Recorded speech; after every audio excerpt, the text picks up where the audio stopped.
Bienvenidas y bienvenidos. Tenemos un encuentro sobre la solidaridad en el siglo XXI.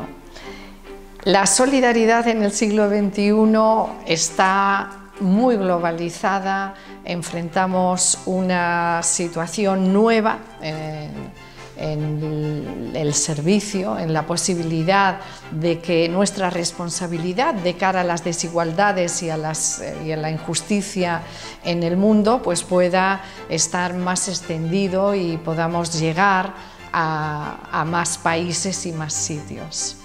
En este sentido, hoy contamos con la Fundación Vicente Ferrer, y Vicente Ferrer, el gran Vicente Ferrer, fue un pionero de un tipo de modelo de solidaridad que ha sido único porque ha implicado a las propias personas que generan el cambio social. Él luchó en la India contra la pobreza, también contra la desigualdad, y lo hizo a través de los actores sociales implicados. Y hay mucho que hablar sobre esto, sobre los modelos de la solidaridad actuales, sobre posibles modelos como este tan pionero de Vicente Ferrer. Hay que hablar de una especie de neocolonialismo instalado y que Vicente Ferrer, justamente su modelo, contradice esta parte que sobre todo los occidentales llevamos a los países que llamamos subdesarrollados o de tercer mundo. Pues de esto y de muchas otras cosas vamos a hablar con los invitados especiales y muy preparados que nos va a presentar Pepa. Empezamos por Yolanda, si me permitís, que es Yolanda Fernández, licenciada en Derecho, diploma de especialización en sostenibilidad, ética ecológica y educación ambiental. Más de 15 años de experiencia en puestos de dirección y gestión en diferentes entidades del tercer sector de acción social y de cooperación al desarrollo en ámbitos como inmigración, atención a la infancia e igualdad y mujer. También ha realizado labores de voluntariado en Ecologistas en Acción en el área de ecofeminismo. Actualmente es responsable de la Delegación de Madrid, Castilla-La Mancha y Castilla y León en la Fundación Vicente Ferrer. Bienvenida, Muchas Yolanda. gracias, estoy encantada de estar aquí. A su lado tenemos a Angélica Medina. Ella es licenciada en Empresariales, máster en Dirección de Empresas por la IE de Business School, 20 años de experiencia en gestión de proyectos, auditoría financiera y consultoría de procesos y riesgos en organizaciones de distintos sectores, geografías y tamaños. Tras un momento de inflexión en su vida, decidió dedicarse a algo más cercano a las personas y en los últimos 6 años trabaja en la Fundación Vicente Ferrer como responsable de las actividades de sensibilización, proyectos de educación para la transformación social y el equipo de voluntariado de la Comunidad de Madrid. Es instructora de yoga y educadora biocéntrica y especializada en biodanza, Sistema Rolando Toro. Bienvenida, Angélica.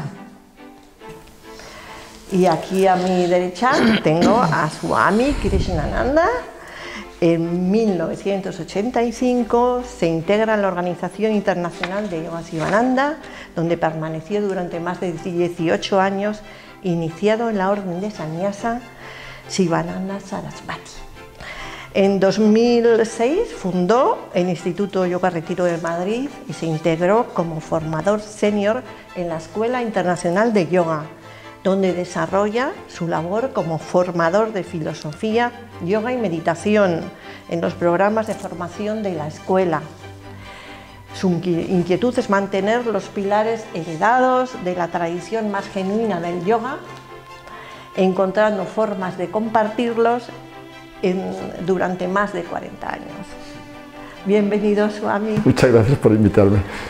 Y nada, vamos a empezar hablando con todos vosotros. Y si queréis, pues cogemos un poco lo que Maite nos ha presentado. Pero nos gustaría saber, ¿de qué hablamos cuando hablamos de solidaridad? Ahí lo dejo. Una pregunta muy profunda y muy importante, ¿no? En los tiempos que corren y los retos que tenemos.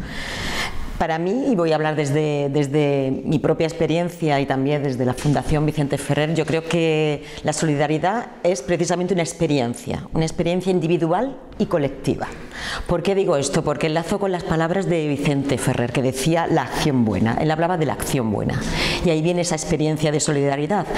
Pero tiene que estar sustentada, y es lo que yo añado de mi cosecha, en valores importantes, como el humanismo, ¿no? Es decir, valores como el amor, el desear que la gente tenga bienestar físico, bienestar y salud, que tenga los requisitos mínimos para tener una vida digna. Y también la compasión, entendida como que sean felices, que se liberen de ese sufrimiento, que no sufran. Y ahí también lazo con Vicente Ferrer, que siempre decía, donde haya sufrimiento, ahí tenemos que estar, para ayudar, para acompañar, para escuchar, ¿no? Y la empatía, por supuesto, colocarnos en una situación y una relación de igualdad, ¿no? Y por último, yo añadiría un valor, que es la ecuanimidad. Tratar a todos de manera igual, sin sesgos, porque para mí la solidaridad no es un pasaporte, no tiene un pasaporte definido. No hablamos de solidaridad aquí o allí, sino solidaridad global, ¿no? En este mundo globalizado. Yo añadiría también que al final la solidaridad no deja de ser un valor humano, y los valores humanos están para generar ese entorno de convivencia en una sociedad que cada vez sea más justa, y es exactamente lo que aporta este valor y lo que aporta también este identificarme con el sufrimiento ajeno, del que hablaba también mucho Vicente, como comentaba Yolanda, el poder no solo ponerme en su lugar, sino ir más allá, el ir a la acción, y que es muy importante. Y yo creo que en los últimos años, y sobre todo con lo que vivimos hace un par de años, hay como un espíritu de poderme identificar con tu realidad y poder pasar a la acción desde un lugar mucho más cercano. Ya no te veo como sucedía en el pasado, cuando hablábamos más de caridad que de solidaridad, en el que yo me ponía en una situación de superioridad, como decía Maite al inicio, en el que yo soy un país desarrollado y tú eres un país del tercer sector, sino que empezamos a hablar ya en condiciones de igualdad. Y te acompaño en este proceso, y es parte del éxito del proyecto de Vicente Ferrer. Yo te acompaño, tú eres el protagonista y yo simplemente te acompaño en el proceso. Entonces la solidaridad entendida para nosotros es justamente eso, un valor humano que nos permite convivir y que nos permite acompañarnos en la resolución de todas esas desigualdades de las que hablábamos. Qué diferente, ¿no?, de la caridad, ¿no? Sí. Que la caridad es como un valor en el que yo me pongo por encima, ¿verdad? Exactamente. Es verdad que la caridad nace de ese deseo, de ese amor por la especie humana, pero es cierto que estaba en un lugar de superioridad, en el que yo te ayudo a ti, que eres una persona más pobre, que estás en una situación de dificultad, y ahora la evolución está justamente en la cooperación al desarrollo y también en la acción social, en la que yo no te veo ya como una persona que estás en una situación de desigualdad con relación a mí o de inferioridad, sino una situación de igualdad en la que yo, que tengo recursos y tengo capacidades, puedo acompañarte. Y ahí radica para mí la diferencia. Suami quiere añadir. Parece que estamos hablando de yoga, ¿verdad? Me incluyo en todo. No, como siempre tengo el defecto profesional de llevar tantos años en el yoga, considero que es una necesidad humana del propio destino individual, que en un momento dado de su proceso personal, la persona, nacemos con unos valores que se construyen con un sentido de pertenencia, primero a una familia o unos ámbitos. Entonces, claro, ese proceso de desarrollo de la conciencia y de llegar a la plenitud humana implica lo que a veces llamamos globalización. Entonces, todo ser humano se va a confrontar con una situación vital en la que tiene que pertenecer a algo más que a lo que pertenece, y entonces la vida le va pidiendo, la vida nos va poniendo en situación, ¿y tú qué haces con esto ahora? Pero visto desde el yoga, ¿qué dirías? ¿Qué es solidaridad, Swami? Ante todo sensibilidad, que se ha dicho ya, por eso me apunto, sensibilidad al sufrimiento humano. Y un impulso sensibilidad hacia el sufrimiento humano. Claro, también en yoga decimos sufrimiento y al sentido de que el sufrimiento no se libera mientras uno no se conozca o comprenda lo que le pasa. Entonces es querer hacer una contribución. A veces puede ser una contribución económica, otras veces de otra naturaleza, otras veces simplemente atender a algo y darle presencia. Eso ya son matices de cada uno, pero es parte de una sensibilidad al sufrimiento de otros, que aunque a lo mejor no nos veamos como que son parte de nuestra familia, pero algo nos toca. Entonces la base es la sensibilidad al sufrimiento humano.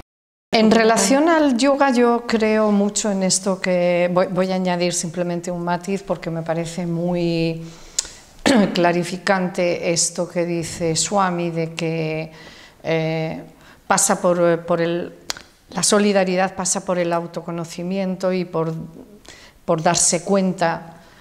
Claro, para mí sobre todo pasa por darse cuenta de que los otros seres humanos son tan vulnerables como yo y tan frágiles como yo y sufren como yo. Entonces es desde esa igualdad que hablaban Yolanda y Angélica, desde verdaderamente donde yo puedo acompañar. Por supuesto me encanta la palabra acompañar más que ayudar, porque la ayuda también me coloca en una situación de superioridad, ¿no? Yo tengo algo que tú no tienes y por lo tanto yo te lo voy a proporcionar.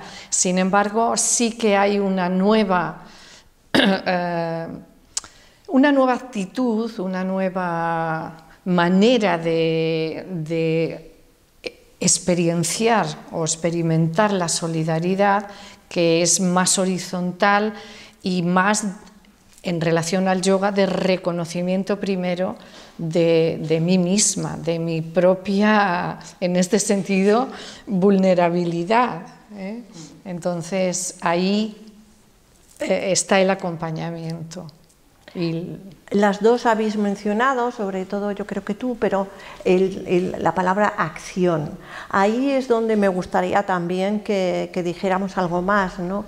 Yo no sé si también desde el yoga, ¿qué significa la acción en solidaridad?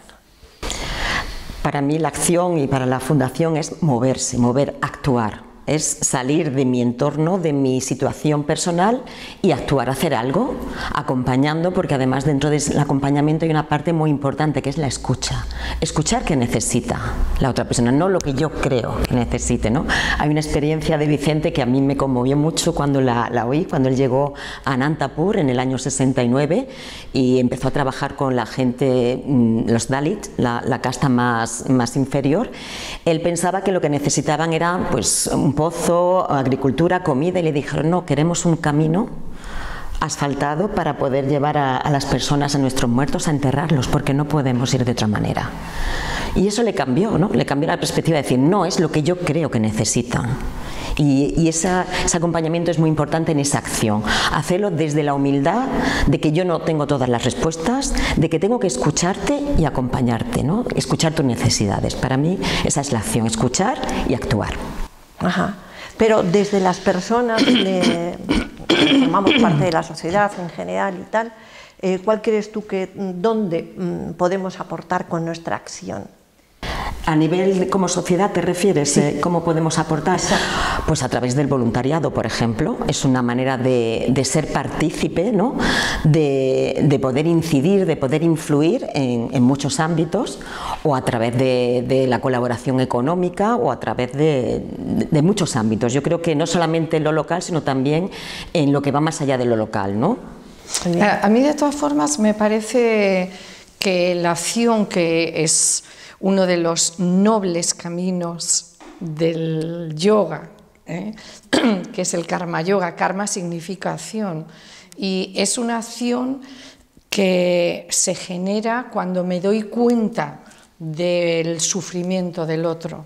Entonces yo me doy cuenta, lo siento, lo incorporo a mí en el sentido de ser muy consciente, pero no paro ahí. Es decir, el karma yoga sería el paso que doy después de este reconocimiento, y que según lo que reconozco que se necesita, actúo.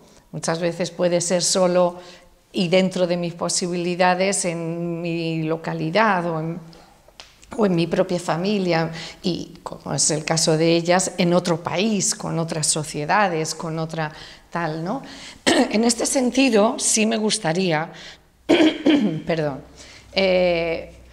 sacar a colación la palabra compasión que hemos nombrado y que hoy en día, por vía de su significado budista, se le está dando otros matices. La palabra compasión en nuestra cultura siempre ha tenido los matices de caridad, de lástima, de etcétera, etcétera, ¿no? Y en el sentido que tú hablas, Pepa, es cómo esta palabra está repercutiendo en todo el ámbito de la solidaridad, ¿no? Y dónde está la acción, la verdadera acción después de eso que llamamos compasión.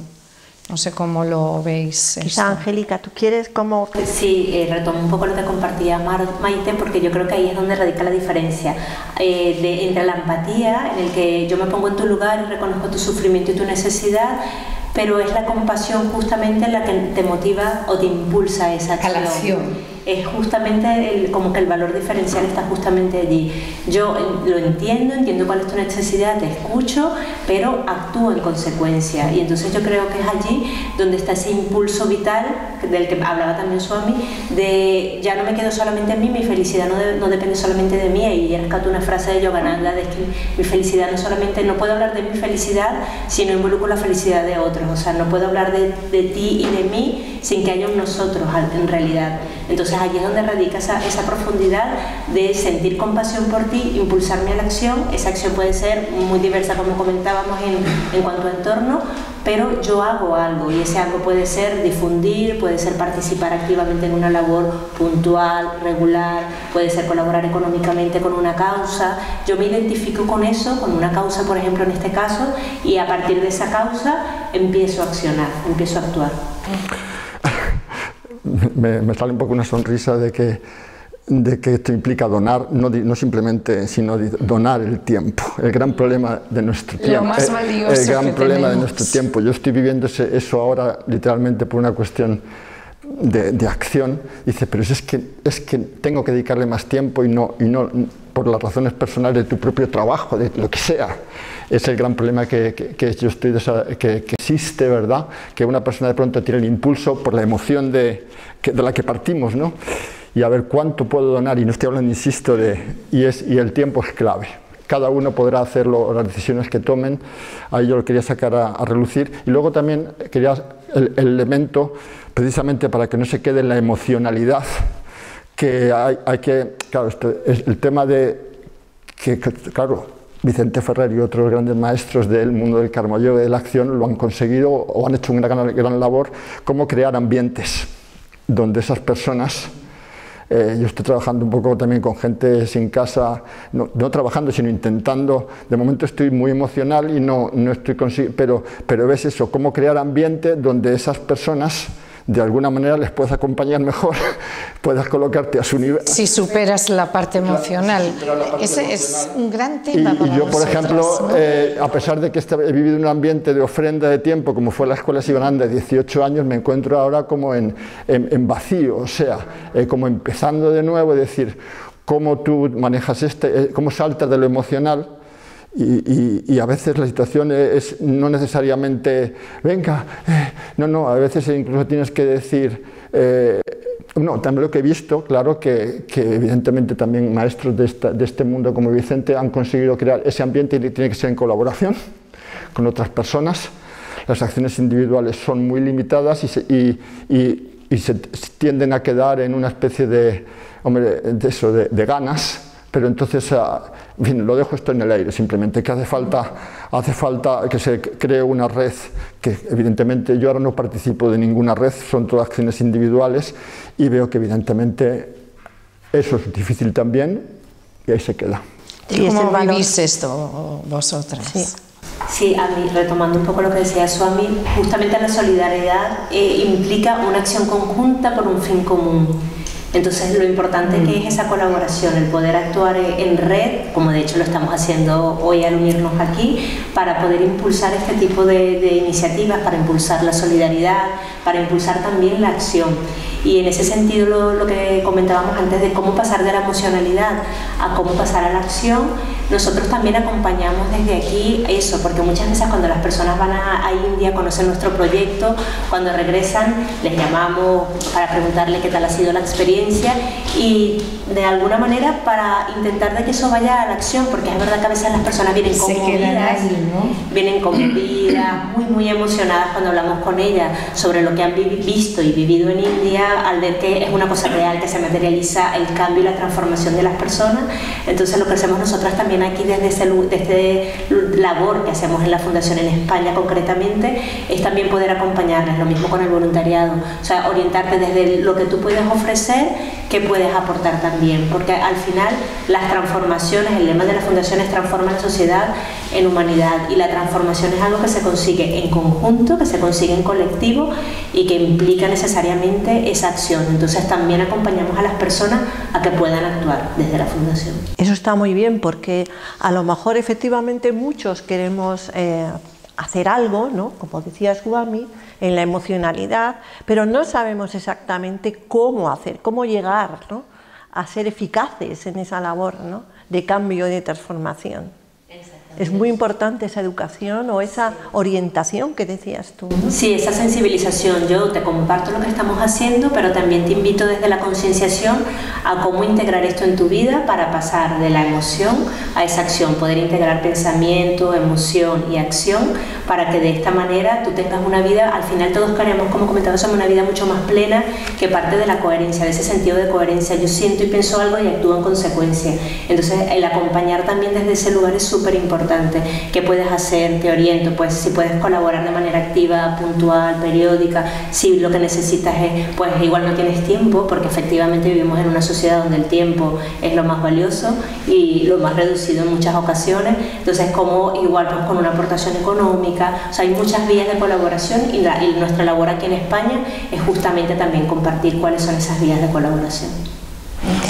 Yo quiero añadir, porque estoy totalmente de acuerdo, que efectivamente la acción tiene que ser para mí colectiva, tiene que ir unida a otras personas de manera que sumes, de manera que esa emocionalidad, que es el impulso, es el motor que te va a mover a decir: veo una situación que me conmueve desde muchos diferentes aspectos y quiero cambiarla. Yo sola quizá no puedo, pero con más gente sí, porque además compartes visiones, compartes acciones y reflexión. Para mí la emoción y la razón, porque somos seres emocionales y racionales, van unidas a la hora de experimentar la solidaridad como acción colectiva e individual, ¿no? Vivirla individualmente, pero practicarla colectivamente. Y yo creo, bueno, insisto, pero es verdad que el voluntariado desde muchos ámbitos es una manera de colectivamente provocar o influir en esos cambios sociales. Voy a sacar un tema que también es muy interesante, que es el de las redes sociales y bueno, pues los desafíos que enfrentan organizaciones como por ejemplo la Fundación Vicente Ferrer, otros proyectos de solidaridad que hay, que además de la acción hay una parte de esa acción que está o debe ser enfocada en la difusión a través de un medio que exige mucha visibilidad, mucho individualismo también, mucho protagonismo, es decir, yo necesito al actor, al que tiene muchos seguidores, al influencer, etcétera, etcétera, para hacer ver el proyecto, aunque en realidad su imagen le aporta a la persona más que aporta a la organización, se hace ver, ¿Cómo se gestiona todo esto? Es una pregunta de verdad que muchas veces yo me he hecho, no tengo ninguna opinión sobre ello, simplemente es como la reflexión de decir, wow, ¿cómo se enfrenta esto ahora? ¿No? Que necesita tanto tiempo, tanta gestión, tanta organización, que al final sabes que estás moviendo intereses de muchos tipos y que no queda otra, ¿no? O podría ser de otra manera. Yo creo que no vivimos en el mundo de la imagen, del impacto rápido, de la llegada inmediata. Creo que lo comentábamos antes de empezar este coloquio en la sala de espera de la escuela, que vivimos además en noticias cortas, breves. Tienes que comunicar mucho en muy poco espacio, porque la atención es difusa, sobre todo para las nuevas generaciones, que es el reto, ¿no? Un problema terrible. No, quiero decir que nos hemos subido ya, como comentamos, estamos si tenemos 24 horas del día, bueno, 12 horas despiertos en vigilia, tenemos 2 horas presenciales y el resto virtuales en la vida de las personas. Entonces, el gran problema y paradoja que vemos es que como el ser humano, bien sea por los valores de la educación o por algo que le haya pasado en su mundo físico, en su mundo relacional, que le entrene, que le predisponga a ese trabajo, me puedo imaginar el lío que hay interior de personas que no tienen claridad de lo que pueda ser este proceso cuando ya estamos subidos a lo virtual. Se me ponen los pelos de punta de pensar eso, a personas que de pronto sienten ese impulso, pero están virtualmente, no decir, la palabra perdido no me gusta porque parece como que fue una palabra negativa, pero que no hay todavía la suficiente claridad. Entonces mi opinión es que si alguien está escuchando esto y le interesa, yo quería dar una sugerencia, que busquen, aparte de los posibles proyectos maravillosos de estos grandes maestros del servicio, qué está pasando a tu alrededor también, en tu propio... Cuando sales a la calle, a tu propio barrio, para ver si sienten que pueden empezar a hacer algo de acción también, aunque sea individual, y que puedan también ir experimentando. Claro, yo lo digo también por mi experiencia también del proceso del yoga, como entras en el yoga también, a veces como subido una nube, ¿no? de sueños y de ir allí a buscar algo muy lejos cuando lo tienes cerca todo. Entonces, nada más que quería dejar caer esto. ¿Y cómo gestionáis las redes y todo este mundo del que está hablando en la Fundación? Sí, en el caso de la Fundación, al final eso, el mundo va cambiando y nos tenemos que ir adaptando a todo lo que va surgiendo. Y para nosotros ha sido un cambio importante porque nosotros estábamos acostumbrados como organización a trabajar desde la cercanía, desde lo más personal. Entonces, claro, al final es verdad que las redes sociales son un canal que te acerca, pero suele ser más impersonal que esto que estamos haciendo hoy aquí. Y sin embargo, es un canal importante porque la forma de comunicarnos en el mundo ha cambiado. Los medios y los canales de comunicarnos también, y por tanto tenemos que tener una estrategia de comunicación que involucre ahora el poder estar en estos canales presentes. Efectivamente a través de sponsor, a través de influencers, porque al final son ellos los que mueven personas para poder llegar cada vez a más personas, porque es verdad que como fundación hay muchas personas que nos conocen, pero nuestra labor también es hacer llegar el mensaje también de lo que hacemos y motivar a la acción a cada vez más personas. Y entonces hay que estar en los canales en los que las personas están hoy en día, más o menos impersonales, pero hay que estar. Entonces tenemos una estrategia de comunicación que implica también estar en los canales virtuales. El problema, como decía Yolanda, el tema de la inmediatez, la falta de atención, que yo creo que ahí lo vinculo también con el yoga. El yoga promueve mucho la atención plena, el estar en el momento presente, y sin embargo en las redes es que saltamos así. Y de hecho ver a los niños hoy en día cómo pasan también de un vídeo a otro es como una clara evidencia de cómo estamos teniendo un problema de atención en la sociedad muy importante, o más bien de desatención, que a veces tenemos que hablar con muchísima claridad para poder que el mensaje llegue muy rápido. Estuve hace unas semanas también en una jornada en la que se hablaba del tema de los jóvenes y el tercer sector, y justamente se hablaba que ellos necesitan un mensaje súper claro, entenderlo con claridad para poder moverse y poder conectar con la causa, y a partir de esa conexión actuar. Entonces cada vez tenemos que ser mucho más claros en el mensaje que queremos transmitir. Eso es muy importante desde mi punto de vista. Vosotras en la Fundación sois testigos de primer nivel, digamos, de cómo va este mundo en nuestra sociedad actual en cuanto a ese tipo de valores, ¿no? ¿Cómo creéis que está evolucionando esto? Es verdad que nosotros desde fuera, si se puede decir así, percibimos que hay bastante, digamos, hay una cierta pérdida de valores de fraternidad, de humanidad, se puede decir, ¿no? En general, ¿no?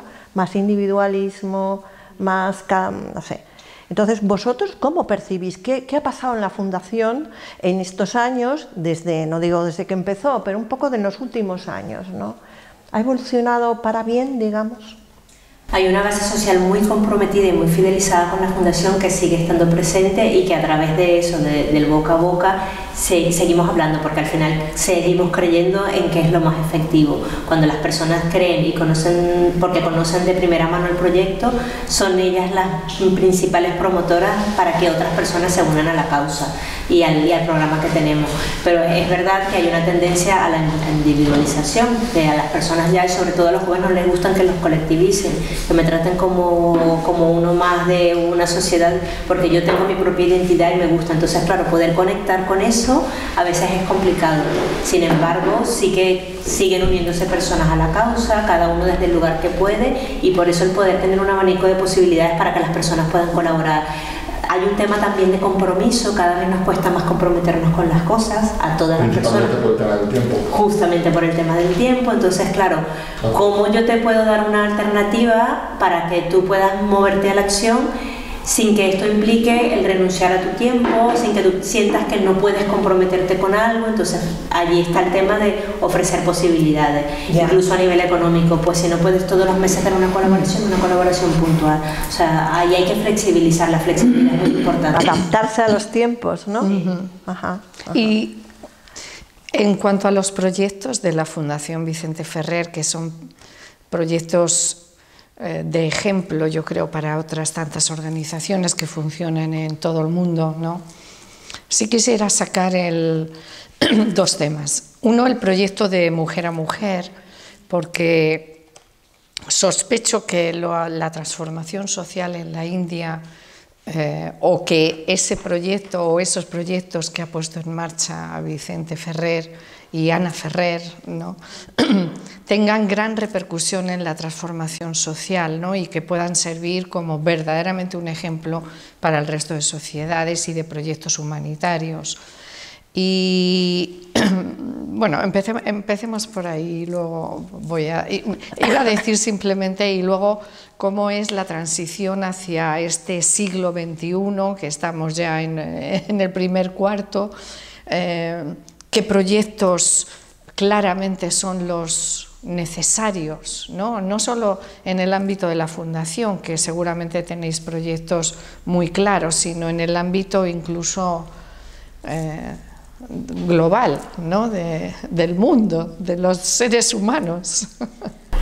Bueno, yo creo que son muy importantes esa línea de trabajo específico que la Fundación ha llevado con las mujeres, ¿no? El proyecto Mujer a Mujer, sin dejar de trabajar lo comunitario también, que es el inicio del trabajo de Vicente y de Ana, ¿no? Trabajar desde la comunidad, desde la escucha de las necesidades y también influir para la transformación social y económica. Pero claro, también nos damos cuenta que vivimos en una sociedad patriarcal, en todos sitios, en India y aquí. Entonces hay que hacer políticas o acciones específicas con las mujeres para empoderarlas, para desde ese acompañamiento, desde ese apoyo, nunca diciéndoles lo que tienen que hacer, sean ellas las que participen en su propio proceso de transformación. Entonces ese proyecto es fundamental para cambiar y romper los estereotipos, porque eso es lo que hace que la sociedad se transforme, que nuestra mentalidad, que es lo que más cuesta, porque tú puedes construir un espacio económico, desarrollar económicamente un espacio, una ciudad, un pueblo, una aldea, aportar dinero para que se transforme y se genere empleo, pero transformar la manera de pensar, eso es un proceso que lleva mucho más tiempo. No se puede hacer solo con una colaboración económica, eso requiere romper los estereotipos. Entonces esa parte de ese proyecto yo creo que es fundamental.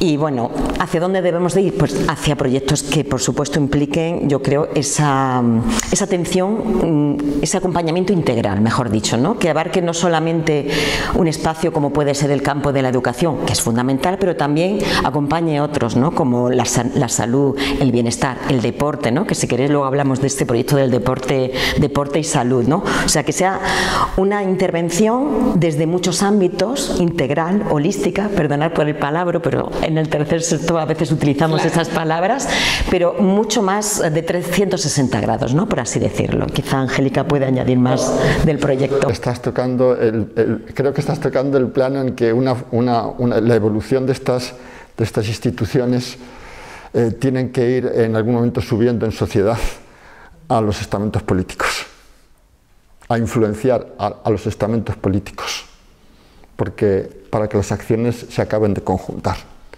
Me ha surgido así. que la evolución es que tienen que ir influenciando, vamos, como en términos yogicos... No solo para hacerse la foto. Eso, no, en términos yogicos que hubieran más yogis por ahí subidos, en un ambiente muy difícil, pero claro, que estás hablando ahora de crear ambientes donde la evolución de las personas cree un tipo de emociones y de procesos más sociales, más universasales, y estoy completamente en lo que estáis diciendo, que hay que actuar en muchos campos. Claro, el campo, en el de la educación y asociado a la ecología, y que la naturaleza es un ser vivo, ¿verdad? Estos son frases, claro, muy dichas, y que cada uno tiene que trabajar desde donde está.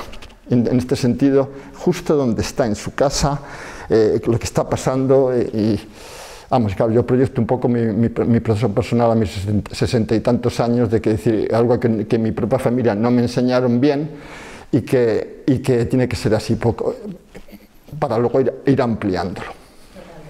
Yo creo que ahí es donde está también la evolución de este concepto que antes se centraba mucho, era una visión antropocéntrica, solo centrada en el ser humano, y esta visión ahora biocéntrica de centrarse en todo lo que es manifestación de vida, también en la ecología, en el medio ambiente, que es fundamental para poder tener esa visión holística de la que hablaba Yolanda, en la que el bienestar depende de todas las personas, del sector privado, sector público, de todos, de los ciudadanos, de calle, de todas las organizaciones, digamos, de la sociedad civil organizada, para poder realizar el cambio. Entonces, cambiar esa visión es parte de esa evolución de la solidaridad, en la que yo no solo me solidarizo con la persona, sino también con su entorno. Y allí nosotros también hemos tenido una evolución como organización, porque eso, hemos empezado por atender las necesidades básicas de las personas: vivienda, salud, agua. Luego ha habido una evolución en esto, llevamos más de 50 años en la India, unos 53 años, después pasar a eso, empoderar a las mujeres. El tema de la ecología primero era tratado más en temas de poder satisfacer las necesidades de alimentación, en esa sostenibilidad también de la vida, porque es de ello de que depende. Pero hemos dado también un paso más en los últimos años en poder educar a las personas y poder acompañarlas en esa conciencia de sostenibilidad también medioambiental, de reciclaje. Tenemos un proyecto ahora como muy potente en el que se ha creado una línea de trabajo para impulsar eso también allí en India, que también los que hemos visitado India sabemos que es todo un tema. Entonces, el cómo ir acompañando también, transformando y evolucionando, y sabiendo que el espectro va cambiando, ya no solamente hablamos de personas, también hablamos de todo lo que nos rodea. Por supuesto, es que si entre todos no logramos el cambio, difícil será que cambie, y es un momento muy complicado, creo yo, a nivel planetario, por los desafíos que nos quedan por vivir, ¿no? ¿Sois optimistas de cara al futuro próximo, digamos, porque el futuro ya casi está aquí, ¿no? Yo creo que soy bastante optimista, pero también realista. Cuidado, yo creo que hay que unir los dos conceptos. Ser optimista no implica vivir en una realidad paralela, sino simplemente pensar que el cambio es posible, porque además yo creo en el cambio, que es posible la transformación social, y por eso trabajo en una ONG. Claro, si no estaría trabajando aquí. Pero es verdad que ser realista, y tenemos unos retos muy importantes. El reto climático está ahí, ya nos afecta, y desde ahí tenemos que actuar, ¿no? y hacer lo posible, porque fijaros, yo con esto también, con lo que han dicho, que es muy importante, yo creo que estamos en un momento crucial de la humanidad, y voy a ser así de tajante. ¿Por qué? Porque hay un cambio de paradigma. Sí. El cambio del paradigma se está produciendo, y por eso hay tantos movimientos inestables y tanta inestabilidad, complejidad e inseguridad. El cambio se va a producir sí o sí.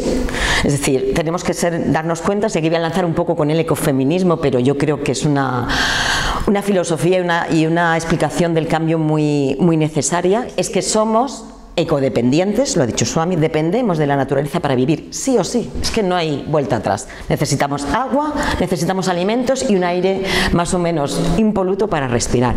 Pero es que además somos dependientes entre nosotros, entre los seres humanos. Necesitamos cuidados durante toda nuestra vida, porque tú hablabas de la vulnerabilidad. Tenemos momentos de nuestra vida en los que somos vulnerables, cuando nacemos, cuando tenemos alguna enfermedad, cuando somos mayores. Caracterizamos por esto. Entonces, yo en ese aspecto sí creo que el cambio se va a tener que producir. Hay gente que ya lo va a promover, que lo ve y lo apoya y está actuando para ese cambio. Gente que tiene miedo, pero que tendrá que cambiar porque la situación nos va a obligar a ello. Aparte del cambio climático, otro de los desafíos enormes es la brecha de desigualdad mismamente en las grandes ciudades y a nivel global, ¿no? Entonces, eso hay que tenerlo muy claro y es urgente la actuación porque esto va a más. Sí, las desigualdades se incrementan desde que todos los días, por minutos se incrementan las desigualdades. Hemos tenido avances a lo largo de los años, pero es verdad que, y sobre todo en los últimos años con todo el tema de la pandemia, pues hubo un pequeño retroceso en muchas de las cosas que ya se habían mejorado, que agudizó también las desigualdades. Entonces, el poder retomar, el ser consciente de las desigualdades es súper importante porque se siguen incrementando. Yo soy optimista, efectivamente, porque trabajamos donde trabajamos y porque hemos visto también transformaciones de sociedades muy profundas, pero también es verdad que el hecho de que las personas sean individualizadas es todo un tema, pero también es una ventaja el hecho de que las personas cada vez son más pragmáticas. Las generaciones nuevas son mucho más pragmáticas y eso implica que necesitan cosas prácticas, realistas y justo que ayudan a que haya acción contundente. Entonces yo creo que allí está el poder aprovechar también, a pesar de las dificultades, ese cambio de paradigma. Eso está muy bien, sí. Antes a lo mejor éramos más idealistas y ahora somos más prácticos, ¿no? Y eso puede ser un valor, ¿no? Totalmente, para motivar justamente esa transformación. Entonces yo creo que por eso nosotros seguimos actuando desde este lugar, porque es que creemos que, bueno, cada época tiene sus pros y sus contras, pero el cambio que ha habido en las personas también nos hace ser cada día más prácticos, por aprovechar nuestro tiempo, porque queremos cosas inmediatas pero de acción. Y dentro de en este caso concreto que tenemos la suerte de teneros aquí, que además ostentáis cargos de responsabilidad y yo lanzo la pregunta en relación a esto que estáis comentando, ¿no? En la Fundación Vicente Ferrer, ¿cómo se vive ese cambio? ¿Qué está cambiando por dentro en relación a esto que estamos comentando de un nuevo paradigma, de un cambio de perspectiva más práctico, más pragmático, de una juventud que quiere la inmediatez? ¿Qué se ve eso dentro de la fundación? Es una pregunta para mí muy importante porque las organizaciones o dan ese paso también de cambio o en el nuevo paradigma va a ser difícil que... ¿Cómo lo vivís esto en la Fundación? Bueno, yo creo, mi experiencia con la Fundación, que no es tan larga como la de Angélica, llevo más tiempo, yo creo que hay una adaptación al cambio desde siempre. O sea, que el cambio ha formado parte de la vida de la propia asociación allí en India, como aquí en España, ¿no? Esa adaptación existe y yo creo que es una característica o una idiosincrasia del tercer sector, del mundo asociativo. Continuamente estamos en el cambio, en la urgencia, en las situaciones, en promover la acción, con lo cual creo que estamos bastante adaptadas al cambio. Aparte que el modelo de Vicente Ferrer es un modelo pionero, porque es un modelo colaborativo, integral y normalmente la acción humanitaria o la solidaridad no ha sido así, ¿no? Y tú, Angélica, que tienes más experiencia, ¿cómo has vivido, cómo estás viviendo este cambio por dentro de la organización? Sí, también en esta visión global yo creo que ha habido un cambio, porque es verdad que al final cuando eliges una causa, y nosotros hemos elegido además un lugar muy concreto de India, que ni siquiera es todo India, es poder ver la necesidad que hay allí, pero también entender que aunque actuamos desde lo local, los problemas son globales, y yo creo que allí también ha habido una transformación a nivel interno de poder tener esa visión también global. En eso, hace algunos años, pues, en la época de la pandemia, Ana decía, bueno, mira al cielo y ver el tema que está mucho más despejado, entender que el tema medioambiental es súper importante, que no solamente la transformación que hacemos aquí en las personas, sino entender esto, y esa transformación se ve, el poder definir estrategias e ir a la par de los cambios que van ocurriendo en la sociedad, es súper importante también, porque es un proyecto que ha funcionado maravillosamente, justamente porque la clave ha sido involucrar a las personas desde el primer momento y hacerlas protagonistas y ponernos en una posición de acompañamiento, pero también el poder ver que para que ese proyecto sea sostenible necesitamos evidentemente que otras personas desde aquí colaboren para hacerlo sostenible económicamente. Entonces, claro, ¿cómo hacemos para conseguir eso aquí? Y para ello tenemos que estar en el día a día adaptándonos, como decía Yolanda, a las necesidades de la gente para poder darles un mensaje claro y para que ellos puedan de alguna manera, en la manera que puedan, comprometerse con la causa para seguir estando allí. Swami, ¿tú cómo ves el tema de las organizaciones? Tengo el efecto profesional del yoga. Relativizo completamente la percepción de lo que pasa afuera. Estamos tan condicionados mentalmente, cuando digo mente digo emociones, reflexiones y todo eso, por nuestros propios estados, que digamos que la percepción de lo externo está condicionada por cómo yo en ese momento estoy. Entonces, se me ha venido a la mente los 18 años que pasé en la escuela Sivananda, cómo la percepción del espacio-tiempo y lo que pasaba en el mundo o pasa era completamente diferente para mí ahora que, por ejemplo, escucho todos los días conscientemente 10 minutos lo que me quieran dar de información. Tenemos un tema muy delicado que es no es que tengamos exceso de información, sino que la información está sesgada también por las personas que la creamos. Por lo tanto, relativizo todo esto. Por supuesto, lo que sí quiero pensar es que no vamos para atrás. Porque la evolución humana es lo que se sube, baja, algo siempre va a haber bueno, de pronto, entonces no vamos para atrás. Pero lo relativizo completamente. El yoga también va evolucionando en este sentido, Maite, ya mira menos para adentro y también mira para afuera. Es que el yoga tiene que... su evolución consiste en esto, en sí, tengo que mirar para adentro, sobre todo tengo que conectar con lo dije al inicio, con mi propio sufrimiento para poder atender el sufrimiento del otro, pero la acción debe llegar. Esta es la prueba. No podemos quedarnos en el idealismo o en la interiorización individual, ya no digo egoica, porque eso ya sería como que es real, pero venga, lo vamos a poner a un lado, ¿no? Sino en todo el día mirarme. Yo creo que la evolución del yoga consiste precisamente en estar en la primera fila y en esa práctica que hubo un monje zen, esto lo leí en un libro, no recuerdo cuál, que en el siglo también, tampoco lo recuerdo bien, como en el siglo XIV o algo así, que le preguntaron ¿en qué consiste tu práctica? ¿No? Y se llamaba Vaso, este monje zen, ¿no? Y dijo, en lo que sirve. En lo que sirve en cada momento, ¿no? Y yo creo mucho en la evolución del yoga en este sentido. Y por eso estamos aquí, y por eso, hay tantas personas que viven el yoga, que están en la primera fila. Están en el karma yoga, que es el yoga del servicio, no es otro. Sí. Y Angélica lo definió maravillosamente. Si hay que darle un sentido, creo yo, en mi opinión, a la palabra compasión o a este término que ahora está tan de moda también, es precisamente la diferencia, lo que hace la diferencia en la compasión es la acción, y estoy plenamente de acuerdo con esto, y el yoga creo que va hacia ahí. Nos quedamos con esa frase que es estupenda. Sí. Como esperanza para el futuro, sin duda que sí, ¿no? Sin duda que sí. Pues muy interesante, muchísimas gracias por este privilegio de teneros en directo y que nos habéis compartido vuestra propia experiencia. Muchas gracias también, Swami, y Pepa, dejo que cierre completamente este encuentro. Adelante. Pues encantada de haber compartido también con todos vosotros. Muchísimas gracias, Maite, por la invitación también. Gracias, a Yoga en Pepa, Red, a ti, como siempre. Y nada, al servicio todos. Sí. Namaste, muchas gracias.